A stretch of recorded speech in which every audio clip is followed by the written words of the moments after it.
going on, YouTube? All you free-spirited road warriors, hustlers, bustlers, welcome to another ride.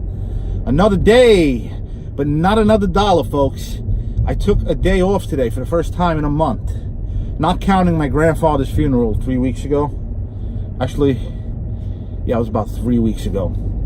Not counting that, I haven't taken a day off in over a month. So, I needed to do some things. I had to go and finally hit up TurboTax. It was a lot of fun today, I tell you. Nothing like spending a good afternoon, an entire afternoon on TurboTax. It was great. It was so great. I decided to go and hit the beach up today and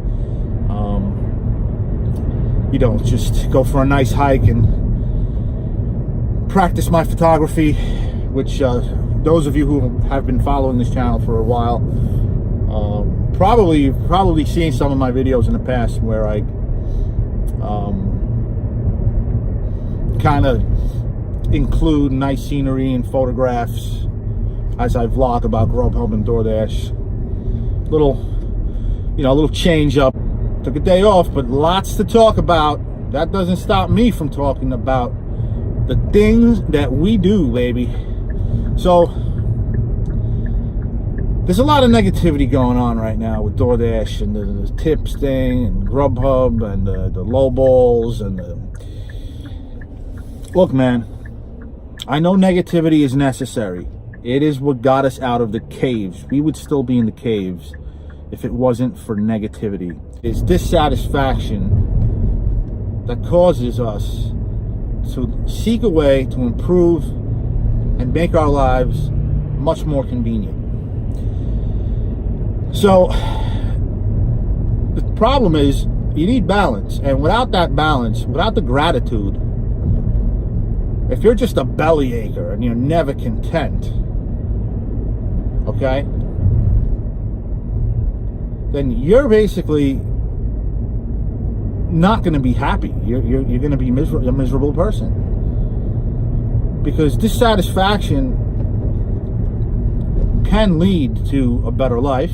It can cause one to make improvements in their life, and you need to be grateful for the positive side of Grubhub and Doordash. Look, it changed my life, Doordash and Grubhub and the other app companies. And there are times when I feel really grateful that for these jobs, because I admit I was always very unreliable in the workforce. I used to take a lot of days off. I used to go to work late all the time. I was late a lot. I never used to cover for anybody. If my boss would tell me, if my boss would tell me, can you cover? They would always ask, but it was more like telling. Can you cover for someone tonight? Can you cover for someone on Sunday? I was always like, no, got things to do, no. And so, when you keep doing this, I never really had great relationships with my bosses. I was always the entrepreneurial type. When I lost my security job, I went into photography. I invested in equipment. I started doing portraits, birthday parties, weddings. But you can't really make a living. It's more of a side thing. I still do it as a side thing. I take portraits a lot. Birthday parties. I did a birthday party 3 months ago. Couple, you make $1,000 every once in a while, but you can't make a living off it. The point is, I was always an entrepreneur. I always wanted to be my own boss, and I finally have the opportunity. Now, I noticed something with Grubhub. I've been wondering about it. I've been thinking about it, because every weekend I'm doing Doordash now. They're at +7 every weekend, and I'm doing Doordash every weekend for the past month. And Grubhub keeps sending me these texts. I'm talking about 2 per hour. Your region is busy. Your region is busy. 2 of them per hour for like 2-3 hours. I'll get like 6 of those things. Ding, ding, ding, ding, ding, ding. Every 2 minutes, the thing is going off. And I noticed last time I worked for Grubhub on Friday, which was good. I made $95 on Friday during the dinner rush only, 4 hours, which was just as much as I made with Doordash yesterday, and they were at 7+.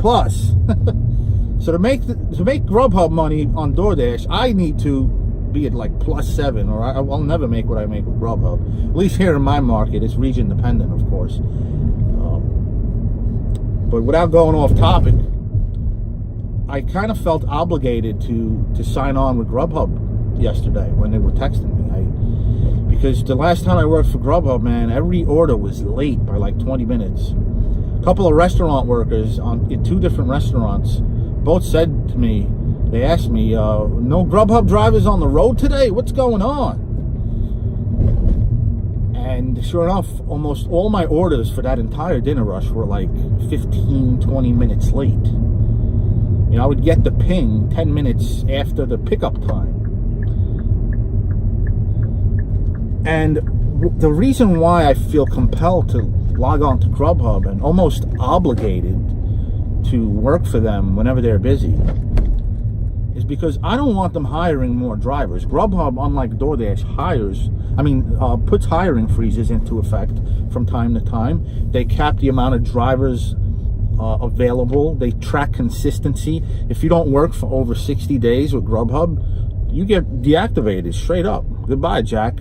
They take you right off the roster, and then it'll take you like months of emails to finally get through to your driver's specialist, and supposedly they'll reactivate you. But what happens is you get put on the back burner when that happens. So it is very much like an employer. It is very much like an employer. Not only do we get uniforms, but we got to show up to work or we get deactivated. We got to accept orders or we get deactivated. You know? And in a sense,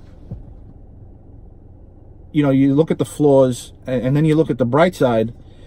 At least with Grubhub, we can go to work and we know we're going to make at least $16, $17 an hour any given day. With DoorDash, that's not the case. There are times when I want to work for DoorDash and I can't get in. There's just too many drivers on the road. It's gray. You can't find a slot and you can't work. With Grubhub, you know you're going to go to work and you know you're going to get money that day when you log on to that app. On block, off block, you're going to make money. So in order to prevent Grubhub from hiring more drivers, I whenever it's busy, I log on, you know. But anyways, guys, something to think about. I'm curious to hear what you guys have to say on this matter. Always looking forward to our correspondences. You guys really provide some excellent advice, and I look forward to hearing it. I'm gonna go. Got a lot of camera gear to lug into the house. I'm gonna chill out today, man. Pour a glass of wine, watch some Walking Dead, watch some TV, and maybe finish up that TurboTax nonsense. And that's that. Be well, guys. Hope you guys found this video a little entertaining, a little enlightening, a little informative, hopefully. And I will talk to you guys on the digital. Be well, guys. Be safe.